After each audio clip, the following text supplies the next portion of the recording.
Welcome back to Cause 3D, and today I'm going to start part 2 of my Darth Vader revamp. If you haven't checked out the first video yet, I'll link a card up top. You can go watch that and see how we got to where we are in this process right now.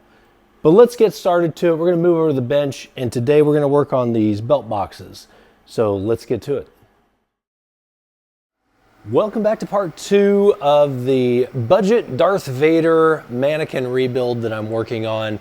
If you haven't watched the first video yet, you may want to go back and watch that where we get the soft goods on the mannequin. But today, we're going to focus primarily on the belt boxes and the belt. So I want to share with you what I did on this build. The last time I built it, these belt boxes were all actually hand built at the time, and they're cardboard shells with some wood interior to them. And I believe my original, my red light button's a little big on here. These are just 2 pieces of tinted green acrylic that I'd put on there. And the bezel around this is actually incorrect, so we're going to fix that, as well as the hose piece that goes in the belt here is not long enough. So from the research that I put into, and also we want to get rid of this ugly switch that turned them off and on, make them a little more screen accurate. And also these buttons here are incorrect as well. And I've got some of those being ordered from AliExpress, of all places, is where I believe I found what I needed for it.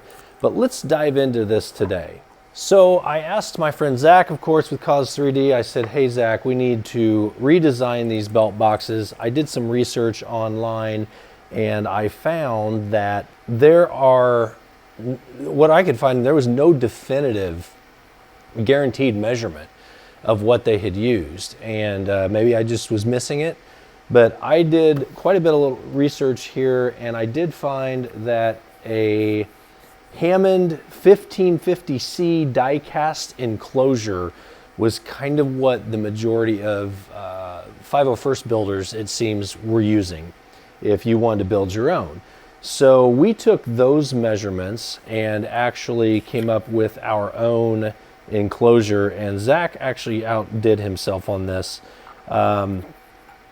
We're able to put some backs on these. They snap together. The belt can actually be fed through the side of the box, and so far I'm very impressed with what he came up with. Overall, they're slightly larger. We did make our new ones a little bit deeper intentionally because the belt is going to hide some of this extra back part here. So we want to make sure that we had the correct protrusion from the belt, as opposed to what I had done years ago. I mean, come on. How cool is that? I can't even tell you how much time I probably spent on that, putting everything up. It's got an actual bulb in here, so probably cobbled it together from parts. Anyway, the belt is slightly wider than what my research found. I believe I'm going off, I think I'm gonna have to go off of memory on some of this. I believe the belt was 501st approvable at 2.5 inches. It might have been 2.25, so look that up yourself. I had found this random belt somewhere at some thrift store, probably in my past. And since it's going to be in the back, I'm not too worried about it. I might get crazy and actually replace the buckle on it, but we'll see. We'll see. Or I might even come up with a, remove the buckle and actually come up with a Velcro system instead. But we're going to jump over, and I am actually going to start working on these belt boxes.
So I've got the boxes all prepped and ready to go, and the first box I have just completed.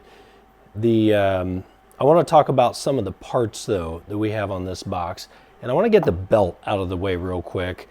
But what I did was this belt I got at a thrift store somewhere, is the 2.5 or whatever, 2.25 inch width belt that I had used originally, and I removed the buckle and just added in some Velcro. So now it's an easy Velcro attachment, and we don't have to worry about that rather gaudy horseshoe buckle on it anymore. So I'm going to set this aside for now, and as you can see, my workbench is quite cluttered at the moment because I'm also working on the Vader chest box as well. But let's talk about some of the parts that we have here on this belt box. These are not currently attached. Everything is just kind of haphazardly stuck on there. And what I did, I'll link these in the description of all the parts that we use, but let's talk about them real quick. So I used an arcade button for the green lenses here, and the easiest way to do this, you just pop it out as it goes running off, and you've got your clear lens there. I did remove the interior. I don't know how easy that's going to be for me to remove on camera, but it does pop out as well with a little bit of finagling. And these I got, I believe I ordered these off of AliExpress. They're a little, the ones that I ordered, I had some older ones that were darker green, and the ones that I ordered are a little lighter green, which is fine. I'm happy with these as well. But I'll try to leave links and descriptions in the description as best I can. But let's move over to the bezel here for the light. I got a rather large container of these, and the red light that is in the center. Now this is just a cover. I don't have the LEDs running it yet. But I did find that when I ordered these, they are supposed to fit in there just perfectly, but they don't. So what I had to do was I had to actually cut the top of it off, and now because of that, just a little bit of E6000 and they pop right in and are held in with the glue. So a little bit of cutting there. How I cut that is pretty simple. I just stuck it on the end of a barbecue skewer, and I ran it across my bandsaw and cut it off. You could also use an X-Acto knife and just carve that off the tip, taking your time not to damage it or crack it. The lenses that I ordered, I believe I just got the wrong size. They are for 5mm, but they don't fit. The bezel, the light bezel for the red light, it's silver, and I'm not going for 100% screen accuracy on this, but I've seen some where they're black. Be a simple, quick painting it up real quick. And I did have to drill out the hole where that goes through. That hole that we made when we modeled this is just a little small, but drilling it out so that it fits is really easy. Let's talk about the buttons or the dials that are on here. I ended up getting these on AliExpress as well. They're 10mm diameter and about 11mm on height. The original ones that I had on my hand-built boxes, those are actually cap screws that I put some filler in the center and sanded them down, and they didn't stick up as far, but these, just being aluminum, they look so much better than what we had originally. So I'm real happy with that.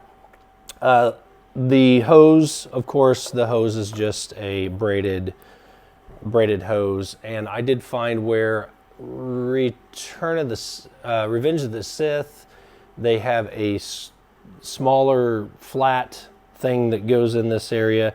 I'm a big fan of replicating what I had done originally on this, and I do believe that is screen accurate from A New Hope.